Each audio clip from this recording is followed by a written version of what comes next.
Hi everybody, I'm Susan Mulvihill. I'm back in the vegetable garden today because I want to plant peas and carrots. Ordinarily I would have planted them sooner, but our weather has been taking forever to warm up enough. So let's get started. I'm going to start with the peas, and not just any kind of peas, but gutter peas. If you haven't heard of this method before, I have a lot of videos on my YouTube channel. You just do a search on gutter peas. But I first heard about this while watching some YouTube videos by British allotment gardeners. And the problem they were encountering was that if they just planted peas out in their garden, the mice would eat them, or perhaps the newly sprouted seeds, which is a real showstopper.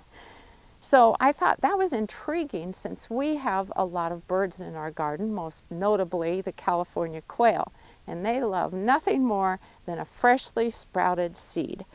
So I decided I was going to give it a try.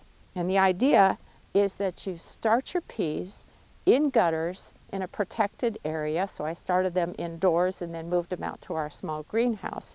You let them grow to a certain point where they have a good mat of roots. You dig a trench, and to plant them, all you do is hold them on a sharp angle and slide them into the trench. So it's a very quick way to plant them. These are planted in the gutters in a double row, and the seeds are spaced about 2 inches apart. So it's a lot of plants, but they grow beautifully at this thickness. Okay, the first thing I did is I made a trench with a narrow shovel so that the row will go right here next to our drip irrigation system. And I also watered these really well so that they'll slide out better. And then I took off the little cardboard ends off of either end of the gutter. And now what I want to do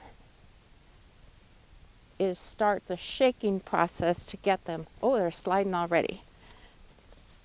You have to hold them at a pretty sharp angle, like I said, to get them going.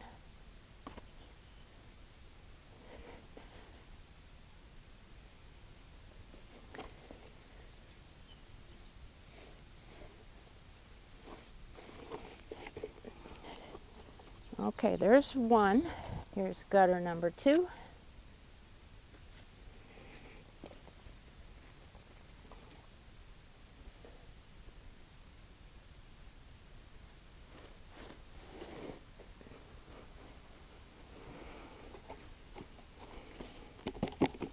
Voila. Now I'm just going to fill in the trench around these so that the roots aren't exposed to air. And they're making good contact with the soil.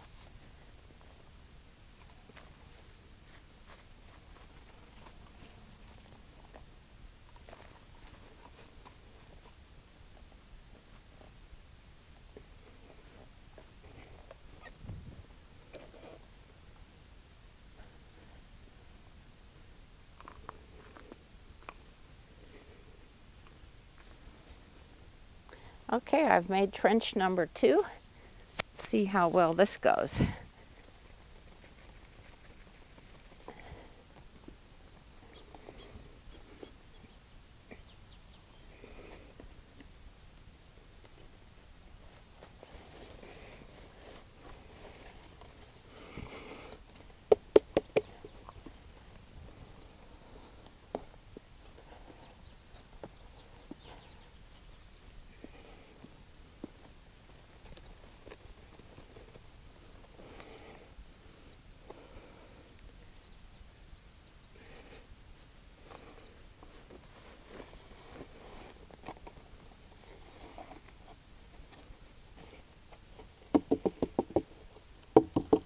There, that went much better.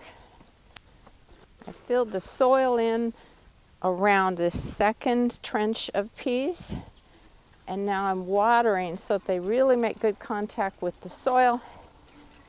And then I need to support them. You know, I don't care what a seed packet says, they always need support. If you don't support them and they get to a certain height, they're going to fall over in a big heap and they'll be a nightmare to harvest from. Ask me how I know this. So what you want to do is put stakes, and we're going to use pruned apple branches because those are free and they work really great. The supports are in place and we always have great fun putting this part together. Now let's plant those carrots. This is the bed that I'm going to grow carrots in, and I also forgot I'm going to grow a row of parsnips. Now they're both known as root crops. They're going to form that big taproot that we all love to eat. What I did to prepare the bed is I added some bone meal. Bone meal is high in phosphorus, and that is represented as the middle number on fertilizer packages. You do not want to add a lot of nitrogen fertilizer. Don't add any manure because both of them will cause the carrots and the parsnips to split and also fork rather than developing a normal root. So it's really important that you know that. You'll notice I've got a drip irrigation system on top of the bed. This is drip tape, which is one form of drip irrigation. And it's important not to overwater your carrots because it will cause the roots to split open. I have had this happen a couple of times and it's really frustrating. So I'm just going to give them regular water through the season. Carrot and parsnip seeds can be planted at a depth of about 1/4 inch. So I'm just using the handle of this iron rake to make a little furrow. It's not the straightest furrow in the world, but I'll fix it in just a moment. The varieties of carrots I'm going to grow are Chantenay carrots, short stuff, Scarlet Nantes, and Danvers 126. And you can see the parsnip variety is Harris Model. I've grown that variety before and it does really well. I'll do the parsnip seeds first. I'm just scattering them. If I remember correctly, parsnip seeds don't have a very long shelf life, so I don't feel badly about needing to thin these later. Now I want to fill in the trench, roughly 1/4 inch deep,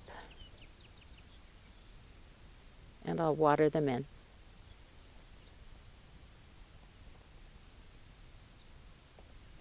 It's always important to have them make good contact with the soil, plus they need to get off to a moist start in order to germinate or sprout.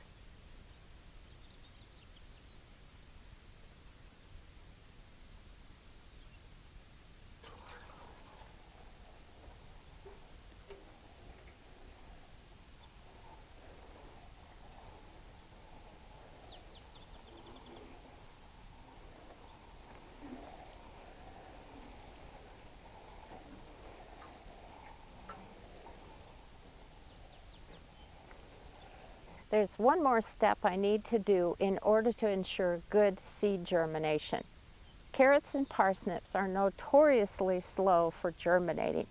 The other thing is that their little seedlings are pretty wimpy little things, and so sometimes they have a hard time pushing up through the crust that forms on the soil this time of year. If you think about spring weather, we have like a nice sunny day, then we have a rainy day, then another rainy day, then maybe a nice sunny day, and that change in the weather really impacts the soil surface and makes it form a crust.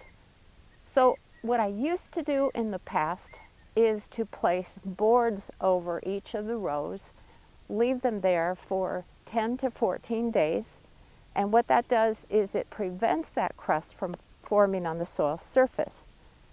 Well, I always like to learn new things, and my friend Joe Lampole taught me about something he does and gets great germination. So that's what I'm going to do this year. What Joe does is he puts a layer of burlap over the surface of the soil, and that prevents that crust forming in the soil and really keeps the seeds moist so that they germinate better. So I went to the fabric store and I bought some burlap that is the size of this bed. I'm going to put it on. I think I'm going to water over it, and then I also am going to pin it down so it doesn't blow off. Joe leaves this in place, I think about 10 days, so I'm going to mark my calendar and I'll peel it off and see how the seeds germinate, because they'll germinate after that. And now the great experiment begins. I'll let you know how it works. Once your seedlings are 3 inches tall, it's very important to thin them. Now, thinning means removing some plants so that the remaining plants have enough space to grow. It is so important that you do this, especially for root crops, because they need that room in order to develop a nice, normal, large root. So I recommend a 3-inch spacing. The thing you need to know is that you really don't want to replant elsewhere the ones that you've pulled out. And that's because their root hairs get damaged in the process, and that makes it very hard for them to develop a normal root. So you don't need to fertilize them anymore. Just water them regularly, but not too much, and enjoy them. Well, this was a fun morning for me out in the garden. I hope you enjoyed it too. I hope you picked up some good tips along the way and that you're getting ready to plant more things in your garden. Thanks so much for watching today, everybody. Happy gardening.